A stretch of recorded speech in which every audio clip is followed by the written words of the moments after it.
உங்கள் பையன் தான் உலகத்திலே வந்து ஃபேட்டஸ்ட் ஒரு பையனாக வருவான், உலகத்திலே குண்டான பையனாக உங்கள் பையன் தான் வருவான்னு சொல்லிட்டு அதை சொல்லி சிரிச்சாங்க. எங்கள் அப்பா அம்மாவுக்கும் ரொம்ப ஒரு மாதிரி ஆயிடுச்சு. ஸோ அந்த பாயிண்ட்ல வந்து எனக்கு என்ன பண்ணுறதுனே தெரியல. ஸோ அதுக்கப்புறம் மறுபடியும் எங்கள் வீட்டில் வந்து என்ன பண்ணாங்கன்னா, எனக்கு வந்து எப்படியாவது எனக்கு வெயிட்டை குறைக்கணும்னு சொல்லிட்டு நிறைய விஷயம் ட்ரை பண்ண ஆரம்பிச்சாங்க. அப்போ ஒரு பாப்புலரான வெயிட் லாஸ் பிராண்ட் வந்து என்ன பண்ணாங்கன்னா, எங்கள் ஃபேமிலி வந்து அப்ரோச் பண்ணியிருந்தாங்க. ஒரு கேம்பெயின் மூலமா எங்கள் ஃபேமிலி வந்து அப்ரோச் பண்ணியிருந்தாங்க. அவங்க வந்து என்ன சொன்னாங்கன்னா, இந்த ட்ரிங்க் குடிச்சா போதும் உங்கள் பையன் வெயிட் லாஸ் பண்ணிடுவோம் அப்படின்னு சொல்லிட்டு எங்களோட இன்செக்யூரிட்டியை வச்சு அவங்க வந்து ஒரு 20,000க்கு ஒரு ப்ராடக்ட் விற்றாங்க. ஸோ நான் அதை குடித்தேன். அந்த ட்ரிங்க் குடிச்சதுக்கப்புறம் எனக்கு வெயிட் குறைஞ்சது. ஆனால் எனக்கு என்ன ஆச்சுன்னா, அது ஒரு அன்சஸ்டைனபிள் வேனால அது என்னால் கண்டினியூஸாக பேலன்ஸ் பண்ண முடியல. மாதம் 20,000 கொடுத்து வாங்க முடியல. அதனால என்ன ஆச்சுன்னா, அதுக்கப்புறம் நான் பயங்கரமாக வெயிட் போட ஆரம்பித்தேன். ஸோ மென்டல் ப்ரெஷர்ன்ற போது எக்ஸ்டர்னலாக சொல்கிறதும் எனக்கு இன்டர்னலாக எனக்கு இருக்கிற மென்டல் ப்ரெஷரும் சேர்ந்து அஃபெக்ட் பண்ணுச்சு.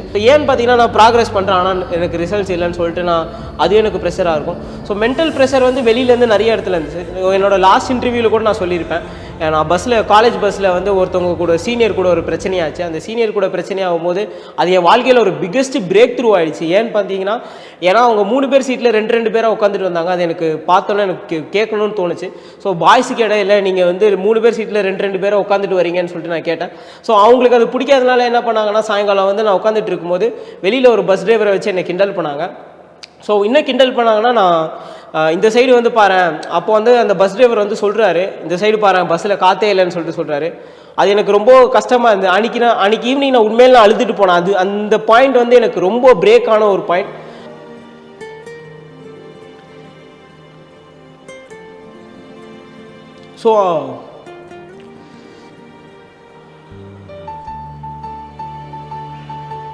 ஸோ அதுக்கப்புறம் வந்து பார்த்திங்கன்னா லாக்டவுன் போட்டாங்க.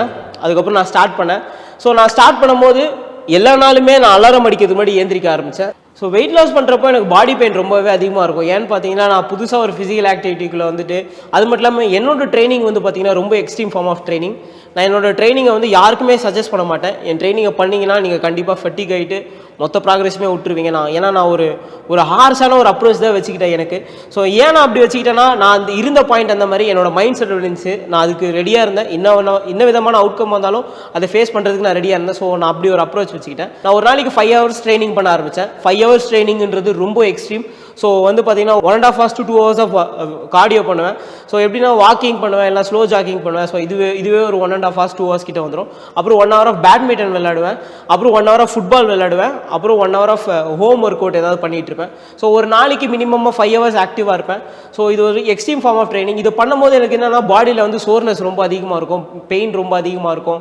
நைட்டு தூங்கும்போது பெட்ஷீட்குள்ளே அழுதுட்டு தான் தூங்கியிருக்கேன் நிறைய நாள். ஸோ இப்போ வந்து நான் ஏன் ஃபர்ஸ்ட் ஆஃப் ஆல் நான் இது கண்டென்ட் கிரியேஷன் ஆரம்பித்தேன்னு பார்த்தீங்கன்னா, எனக்கு இதை சொல்கிறதுக்கு யாருமே இல்லை. எப்படி வெயிட் கெயின் பண்ணுறோம், எப்படி ஒருத்தர் ஃபேட் ஆகுறாங்க,